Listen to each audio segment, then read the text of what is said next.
Pois muito bem, eu vou fazer um exemplo aqui, na verdade eu já fiz, eu vou apenas demonstrar aqui, depois vocês refaçam a mão e usem esse exemplo como um modelo para fazer os outros exercícios, certo? Aqueles exemplos que tem no último slide ali que eu passei para vocês. E para ter uma ideia dessa questão da linearização. Então aqui eu tenho uma função qualquer, né, uma função f de x, e a ideia é fazer com que ela seja linearizada utilizando a série de Taylor ao redor do ponto x0 igual a 1. Tá? Depois, para fazer o plot, para fazer o gráfico, nós vamos fazer no intervalo de menos 1 a 1. Na verdade, depois no Excel eu fiz até 2, tá? Porque senão aqui termina bem no ponto da linearização e aí a gente não consegue enxergar bem ali as duas curvas, a original e a linearizada, mas eu poderia trocar, poderia também fazer a linearização ao redor de um x igual a zero, igual a meio, igual a qualquer número, desde que naquele ponto a função seja contínua. Né? Então depois até no Excel eu estendi até 2 ali, o domínio, mas isso não importa muito. Então a gente tem a série de Taylor, a famosa série de Taylor, né? Aliás, uma curiosidade, né? Quando x0 vale zero, ela é chamada de série de Maclaurin, tá? Mas é a mesma coisa, mas a ideia é aproximar uma função por meio de uma série de potências.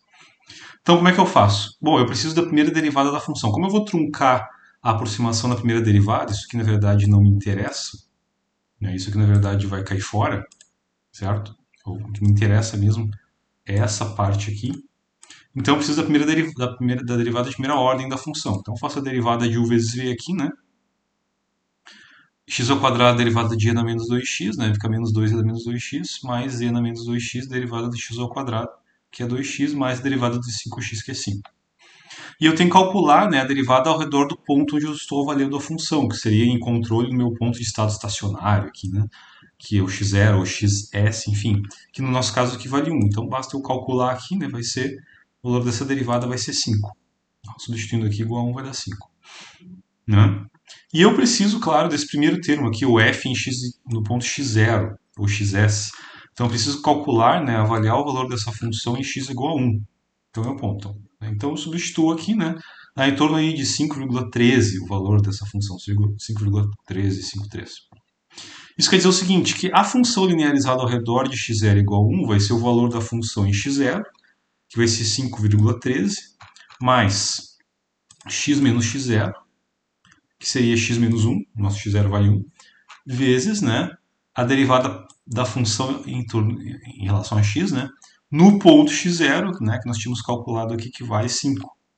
Então, essa é a expressão. Então, vejam que, como eu estou truncando na primeira ordem, né, eu vou aproximar qualquer função para uma equação da reta, sempre vai dar uma equação da reta.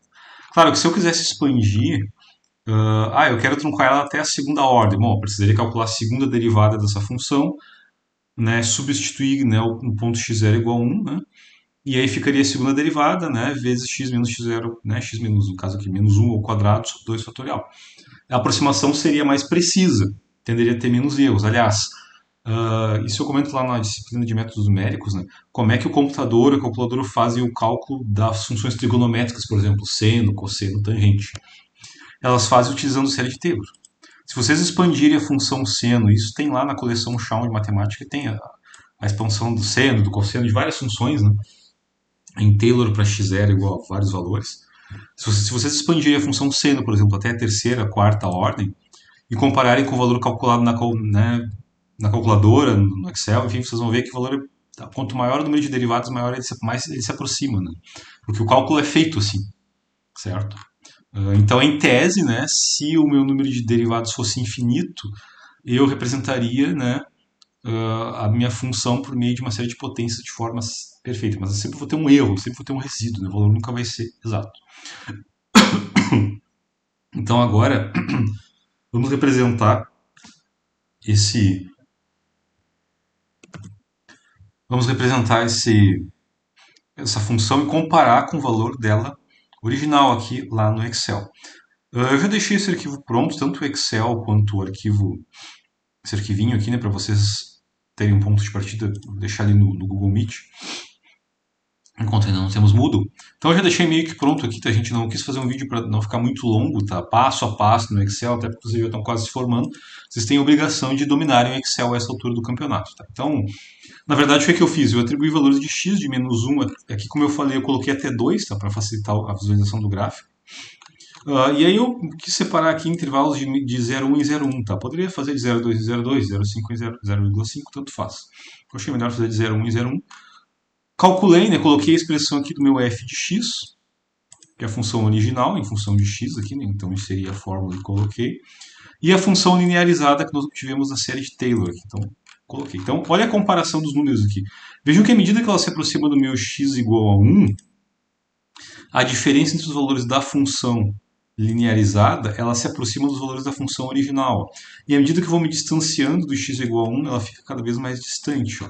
A prova está, ó, quando eu faço o gráfico de ambas as funções, olha o que acontece. Ó. Você vê que ao redor do ponto x igual a 1 tem pouca diferença. Ó. Tanto que nos números aqui, ó, a função original para x0 igual a 1 vale 5,1353, né, alguma coisa. E a aproximação é praticamente a mesma coisa. Né? 5,1353, né? Ele para em 5,1353, mas a original é um pouco mais, né? 5,13, 5,335,283. Se eu fosse calcular o erro aqui, ó,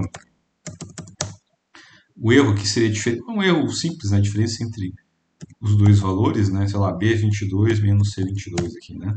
Um erro aí de,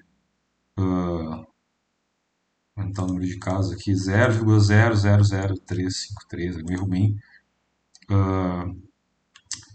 pequeno aí, né? 3,5 vezes a menos 5 de erro, então muito próximo, né? E vejam que à medida que eu vou me distanciando do x0 igual a 1, ele vai aumentando a diferença, que é 5,6340, 5,6353, 1.2, 6.13, 6.1353, então eu vou aumentando. Então é isso que eu ia falar. Ó. Então ao redor do se isso aqui fosse um modelo matemático, isso aqui fosse a função linearizada desse modelo, vejam, o que é o x menos 1? O nosso x menos 1, né, o x menos x0, é a nossa variável de desvio, né, o x, aquele com um chapeuzinho, com um circunflexo que eu comentei. É o x desvio, ou seja, a diferença entre o valor da variável controlada ou manipulada, ou da variável em si, menos o valor do set point, que é o valor que eu quero, né, o valor desejado da variável, o valor do estado estacionário. Então, em controle se usa essa aplicação da série de Taylor para controle usando essa interpretação. Então é isso aqui seria o modelo linearizado. Vejam, ó, o azul aqui que seria a função original, né? Quanto mais eu me afasto aqui já no. Ela, na verdade, são valores parecidos até perto do zero. Depois ela começa a se afastar bastante a função original da função a laranja aqui, né? Que é a função linearizada. Mas próximo do x igual a 1, elas são muito. Os valores são muito aproximados, né? Mesmo um pouco longe do x igual a 1. Né? Claro que se eu fizer uma aproximação com mais ordens aqui, se eu aproximar com segunda, terceira, quarta ordem, a tendência é essa curva laranja, que aí já não vai ser linearizada, né? Eu vou aproximar com segunda, terceira, quarta ordem, vou aproximar a função original por uma série de, sei lá, com uma potência de grau 2, 3, 4, né? X ao quadrado, x ao cubo, etc. A tendência é que essa curva laranja vá se aproximando da curva azul, quanto maior o grau do meu polinômio, quanto maior o número de derivadas que eu for aproximando na série de Taylor. Como aqui eu só trunquei em uma derivada de primeira ordem, portanto aproximei por uma função que é uma equação da reta, né? Então ela basicamente ela se comporta bem ao redor do x igual a 1. Então se eu tivesse eventualmente, se eu quero fazer esse mesmo procedimento para x0 igual a zero, por exemplo, né? Aqui ficaria x, né? E teria que calcular o valor da derivada em x igual a zero e o valor da função em x igual a zero, né? O comportamento seria diferente, mas na verdade a maior aproximação entre a função original e linearizada seria próximo do x0 igual a zero. Então, tudo depende do raio, né, da série, né, ao redor de qual ponto eu estou fazendo a linearização, certo? Porque isso dá a diferença entre o valor da variável e o valor do set point. Né? O valor do set point é o valor ao redor do qual eu estou linearizando. E em controle lá no Scilab, a gente só trabalha com delta, tá? Com variável desvio. Tá? E a variável desvio ela surge justamente quando a gente aplica a série de Taylor. Tá? Então tentem fazer aqueles outros exemplos ali que eu deixei no slide. Eu acho que nos livros que eu passei para vocês, nos capítulos tem mais alguma coisa também. Porque depois nas próximas aulas eu vou fazer alguns exemplos mais aplicados, né, com o modelo. Vejam que no slide ali no vídeo eu comentei sobre o modelo do tanque, né, que é o raiz de H, né, como é que fica ali.